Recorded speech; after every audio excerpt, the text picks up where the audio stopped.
And our next segment, I'm happy to have in the studio a Republican spokesman, pundit, and tweeter extraordinaire, Jacob Kornblue, who is a keen observer of the political scene. On the phone, we have Avi Fertig, who is a activist in the Five Towns, works for a number of Republican candidates and help them get elected, and is definitely has a hand in the surge of Republican support for Republican candidates in the Five Towns area, which is now becoming a big stronghold of the red, almost a red state, if you will. And Yossi Gestetner, a PR representative, to PR guru for corporations, nonprofits, and the like, who writes a very informative blog, Gestetner Updates. Everybody should read it, and is always up on what is going on, and has been a important voice with regard to Republican Jewish outreach. Welcome to Spin Class, everyone. Hey, how are you? Great to be here. Okay, great. So, gentlemen, we just had a discussion with regard to city council districts, and one thing I was thinking is we're looking at 2013. We're kind of past some of the elections. We started off 2012 in Brooklyn, which is, of course, the center of the Orthodox Jewish universe to a large degree.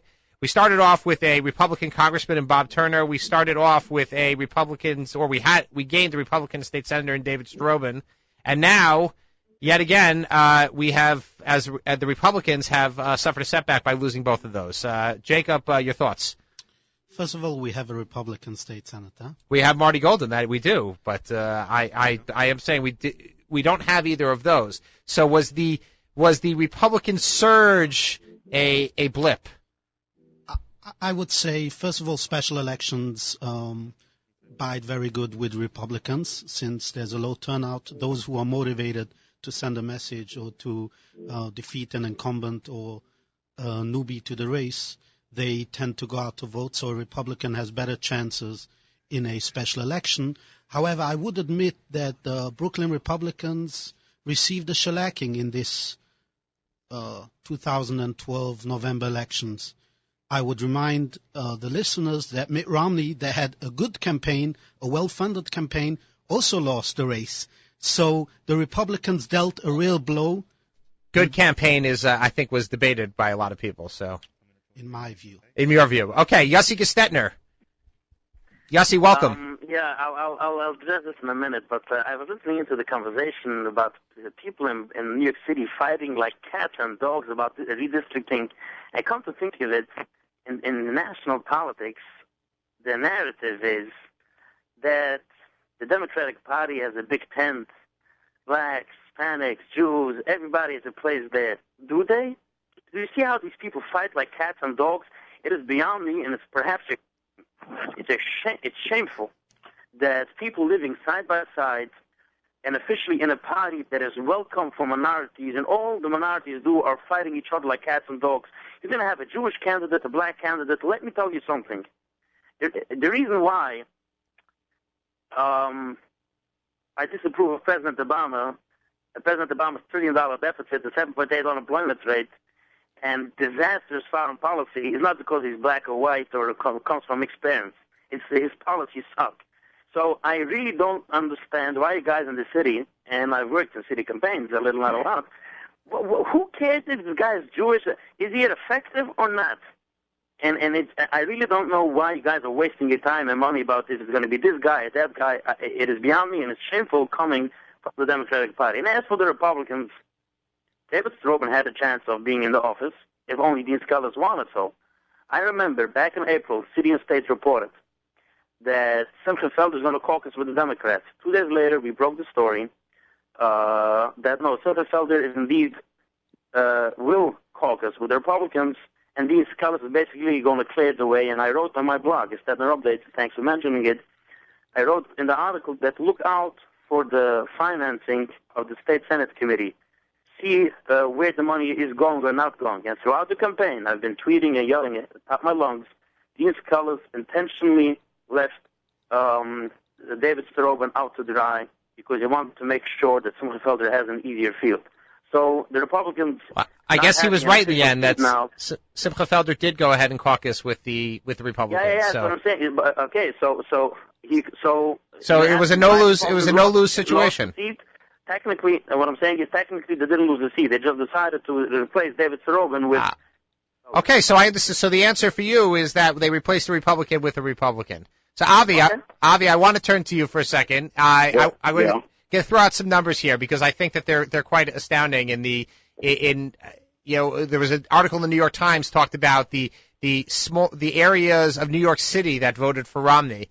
But one thing that was particularly striking to me when I looked at some of the numbers in our area, where I live and you live, in the 5 towns, in Lawrence, 85% for Romney. In Cedarhurst, 66% for Romney.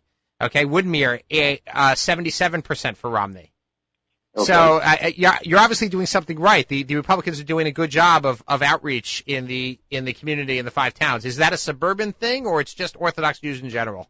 Well, I think that the push for Romney was more of a Jewish thing, or not even a Jewish thing. I think it was almost like an intuitively Republican impulse, as opposed to very good outreach.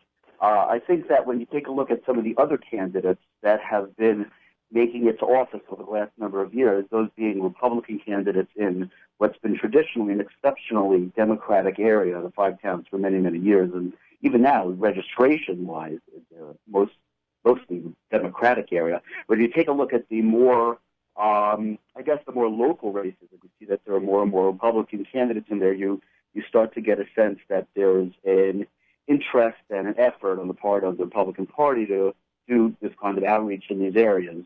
And I think that the benefits are fairly, they're plain to see when you see who's in office. So let's throw that out there, because the question, I guess, from that would be: does the party do a good job of outreach? Do they know how to do a good job of outreach, and is it just happening by default? I think what Avi's saying is kind of happening by default. People are just, they identify more with the Republicans, but it's got nothing to do with the fact that the party's reaching out to them. So Yossi, you want to take that one? I actually agree with Avi 100%. The Republican Party, in general, does not have an outreach program for the Jewish community, certainly not an effective outreach program. And the Orthodox community, who most Orthodox Jews these days grew up in households where the parents were happy liberals. Hey, the Democratic Party is here to save us. But as time went along, we noticed that our parents are bankrupt. They're going into senior ages. They didn't have a dollar to their name, and the Democratic program, certainly when it comes to foreign policy and moral issues, they forget it. So the Democratic program doesn't work. So we moved slowly and surely more to the Republican Party, and it's quite sad that the Republican Jewish coalition, they're working overtime. They worked overtime in 2012 to get Jews to vote for Mitt Romney. And I think 90% of their message was Israel, Israel, Israel, when as a matter of fact, all polls from Jewish voters say time and again, and a poll today reinforces it, that the economy, domestic issues is most important to Jews in the United States. The Orthodox Jews, they vote for Republicans more and more, but the majority of Jews in the United States are not Orthodox, and they mostly care about the economic and domestic issues. And the Republican Jewish Coalition, which is an independent committee, they're not officially in the Republican Party, they've done little to nothing to point out how the Republican Party is helpful for your average Jewish person that can help and take care of your economic needs. And I remember a week before the election, I had an op-ed in the Forward. It was certainly online. I'm not even sure if they printed it, but online they certainly posted it.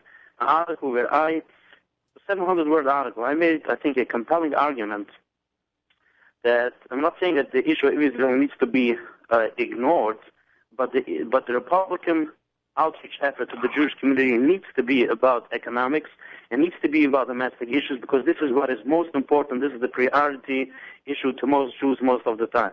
But by the way, what you're saying about the messaging, it actually really ties in very well with what I was saying a moment ago. There is an intuitive instinct or impulse among certainly Orthodox Jewish voters to go for the conservative, more Republican candidate, certainly right now. But when you're talking about on the lowest possible political area, you're talking about in Nassau County, you're talking about your legislators. In town of Hempstead, you're talking about your council people, and then of course there's a supervisor, and then there's the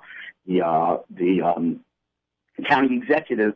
These candidates, they're reaching out to their Jewish constituents with a financial. Oh, okay. So this happens, but this happens on both sides. It's not necessarily a Republican effort. It's a simple realization that if you're not going to reach out to the Jewish vote, you're going to lose. And you want to hear something funny? In Rockland County, a year ago, we had the district attorney. In 2007, he ran the first time. He had an official opposition. He defeated the incumbent, the Republican, by 2,000 votes. Basically, the Jewish community has the sway in the county here, because the Orthodox community, because mostly they vote in a unified voice. But 4 years later, a year ago, he ran on all five parties: Republican, Democrat, Independent, Conservative. Nobody even bothered. Nobody ran against them. Oh, okay. Yeah. So what I'm saying is that many of these I was local thinking candidates, about all those having to fill out all of the whatever, getting All the petitions for all those Yeah. lines. Yes. That's It's a terrible problem for a politician to have. So, Jacob, you wanted to say something. I would beg to differ with my colleagues, although I would love that the Republican Party would invest in the Jewish community. I would say two things. First of all, President Obama didn't win re-election because he had a good PR firm. He won elections because the grassroots brought out the vote. And in the Orthodox community, you see 86%, I think, from the Orthodox community in a poll published today voted for Mitt Romney. So the Orthodox Jews vote Republican on a national. 68%, I think. It was 68. No, 68.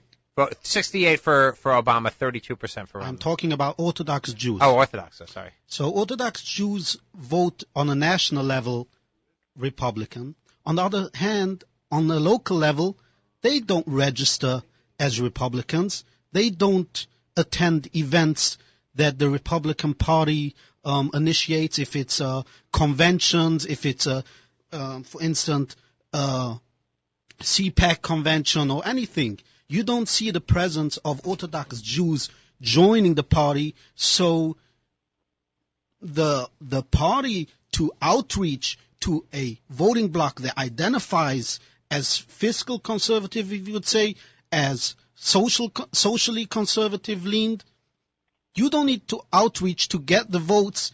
If you won't get the votes, there's no primaries in the Republican Party.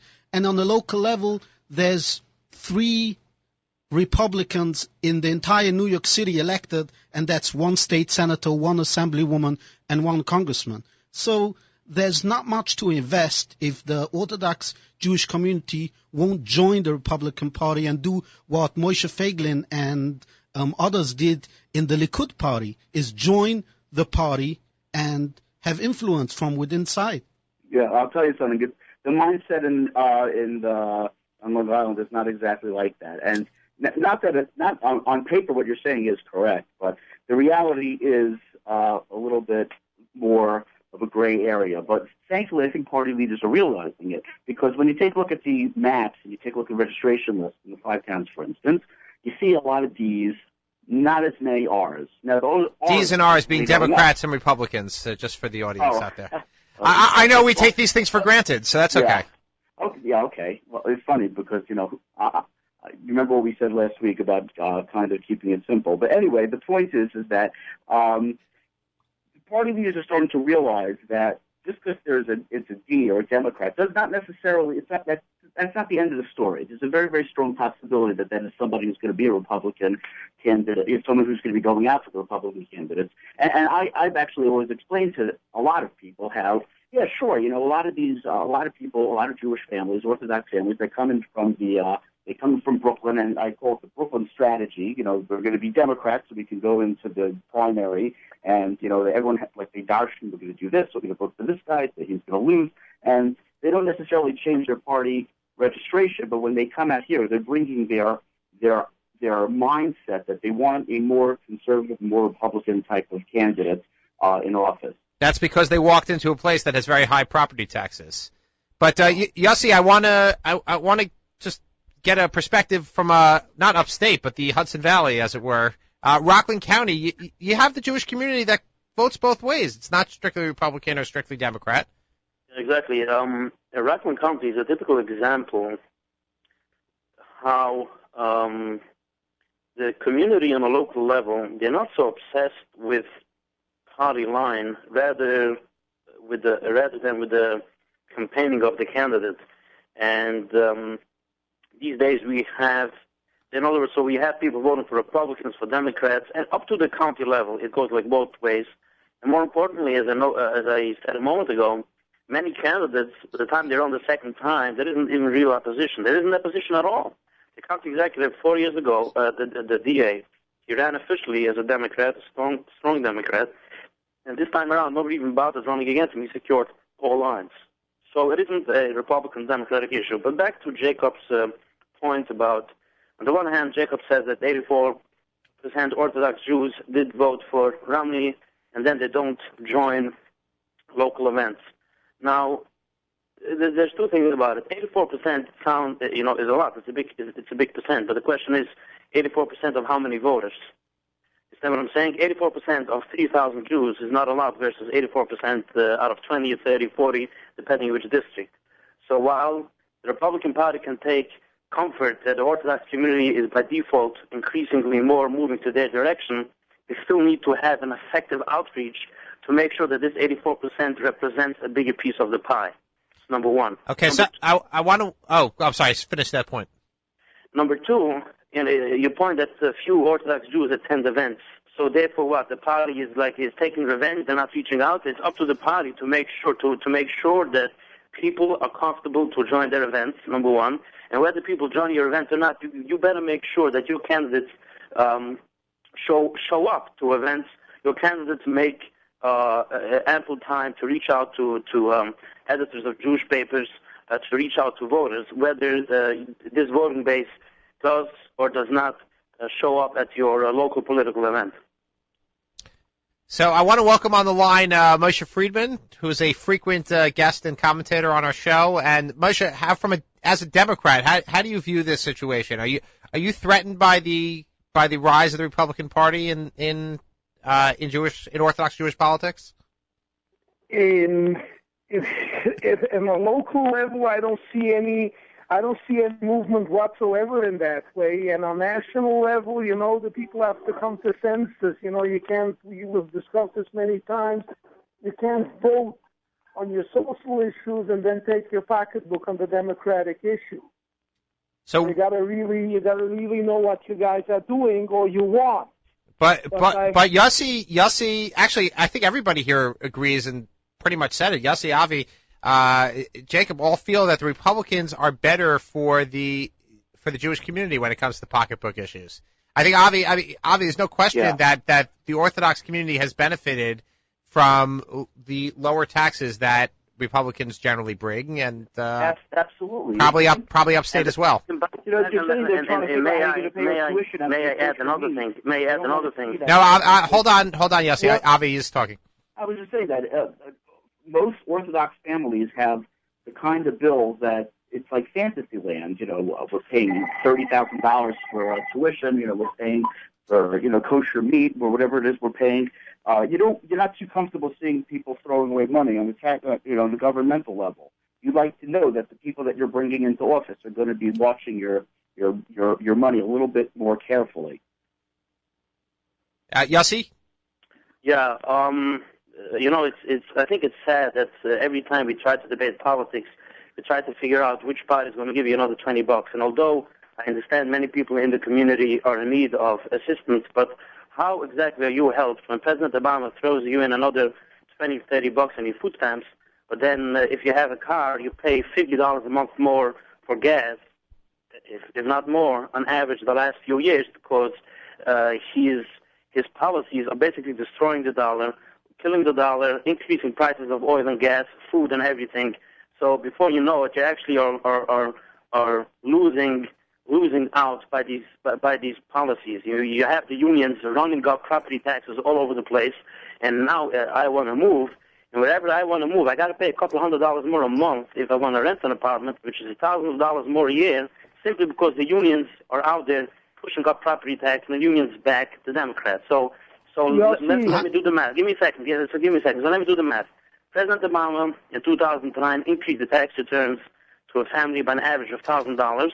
His buddies all over the place are hiking my taxes. His policies are hiking my cost of the grocery. At the end of the day, it's a loss. Under President Bush and the Republicans from 2000 to 2006, 2001, 2006, they spent more than enough money. Nobody died. He cut taxes. His economy, many years, his unemployment rate, actually, a couple of years, actually beats those of Bill Clinton's. President Bush's worst year in poverty rate is actually better than 5 of Clinton years. Nobody died. And in the 90s, President Bill Clinton clamped down on spending. Yeah, the Republicans forced him, but he controlled spending. It helped the economy. And again, nobody died in the 90s. And Democrats still today are running around saying, ha, we balanced the budget. Okay, you balanced the budget. You balanced the budget. Yossi, hold on. Hold that thought for a second. I want to pose a question because there seems to be an enormous amount of frustration that I'm hearing with regard to the level of outreach, and I heard the Republican Jewish Coalition, the RJC, mentioned several times. Just to say, I did invite a representative of the RJC on. He was unavailable for this program, but we'll have them in the future. But if you were running the RJC, I'll pose this to everybody. I'll start with Jacob. If you were running the RJC, how could you do outreach to the Jews more effectively? I want to touch one thing on Yossi and Moshe to say I would be a mediator between these two. Great. How would you run the RJC more effectively? Hold on a second. I would say that Yossi is right when it comes to policy, but Moshe Friedman is right when it comes to reality. The Republicans are right on policy but can't get elected, and Moshe Friedman is right when he says that the Democrats rule anyways, vote for the Democrats. But I would say to answer your question. Hold on. Now that's a self-fulfilling prophecy. To say, the Democrats are going to win because they always win. Well, of course, you're just perpetuating that. So let's. By the way, I wasn't going on who is winning or losing. Okay, I understand, Moshe, what you were getting at. Avi, you wanted to chime in for a second. Hold on, Avi's chiming in. I just said that's what the Democrats were saying that a few years ago. The Republicans always win. I remember going on these Democrat blogs a few years ago, and there was all this lamentation, Jeremy adds about how they are so well organized. They can, no matter what, we're always going to lose. And suddenly the tide has turned, and now it's those Republicans, they can't get it together. Well, that does seem to be the case right now. Typical, isn't it? Okay, let's go back to the question, Jacob. To answer your question, the RJC would have to hire a team that abides well with the Orthodox rules, which is to have an underground operation, the outreach. Underground means social sites where you're not identified, blogs, Pashkevillen, all these things work well in the Jewish community. But why reach out to the Orthodox if they're already voting for Republicans? Because the Orthodox community has to know that the RJC and the Republican Party is not only about Israel. It's not only about our relationship with the Israeli elected government. It's also about social issues and fiscal issues. And the only way how they would be effective in outreach is that they would include in their board meetings, in their leadership events, Orthodox Jews that speak well to the Orthodox Jewish community in order to effectively communicate. Okay, Yossi, you want to take that question? Yeah, simple. You said that Orthodox Jews anyway vote for the Republicans, but the question is how many of those Jews, how many of them actually turn out? And the simple outreach, the simple change in outreach of the Republican Party, such as via the RJC, needs to be that instead of 90% of your message should be Obama, Israel, oy vey, Obama, Israel, oy vey. Do me a favor, start focusing on tax policy, on economic numbers. Go out there, as I did my forward article, a simple article, outline, point out clearly how the Republican Party helps the average person who owns a house, the average person who needs to pay rent, the average person who has a child in private school, the average person who's breaking his neck trying to bring home some money. And in the meantime, the Republican Party at no time lets poor people out to die. And this is simple. Just change your message. Instead of being 90% about Israel, make it 90% about the domestic policy. Okay, Avi Fertig. Yeah. Take that one. What would you do differently? How would you accomplish better outreach? Or is it adequate? Well, I'm of the mind that constituent services. I guess I'm of the Altamato school of if you just get out there in the communities that you represent. Senator Pothole. Yeah, Senator Pothole. You make sure that if somebody's lights need to be fixed, street light, or you make sure that the local Orthodox organizations that have issues and all kinds, and by the way, they all do. There are 1,000,001 ways that you can help organizations. It takes representatives that understand their community. Now, of course, we're not talking at national level. Since we'll come back to the title of this program, All Politics is Local, and I look at everything kind of from the ground up, which is local, and going up from there. I think that local. So effective, what you're saying, effective government is the best message. Good government, yeah. Right, but that only works if you're in power. How do you get into power, I guess, is the question. Is that, how do you get there? You know what? I don't think that you don't have to be in the majority to be good at constituent services. You just have to care. Okay, well, that a good message. How come nobody's talking about school choice? So I'm going to throw that in there as we end the show. Nobody so far in this discussion has mentioned school choice, that the Democrats are beholden to the teachers' unions, and the Republicans are generally more. I actually did make mention earlier tonight. You did about tuition, but I haven't got my property tax, the property tax in the area of my land. Okay, but I want a direct message. School choice, right? School choice. Why does our own senator that's going to be in charge of school choice? Next, one of the biggest positions that Simcha Felder got was the chairman of the subcommittee in New York City. Right. We actually just labeled Simcha Felder a Republican earlier in the show. So I have heard that, but he's remember kind of one thing, Republican. that is the committee that's going to decide mayoral control in 2 years from now. Okay. Gentlemen, I want to thank everybody for trying. This has been a great discussion. It's actually a lot of fun to have four people on at the same time, not necessarily talking at the same time. But I want to thank each and every one of you for coming. Avi Ferdig, out there in the Long Island Five Towns, my hometown. Jacob Kornbluth from Brooklyn. Yossi Gestetner from upstate, not so upstate. I don't know why everybody says that.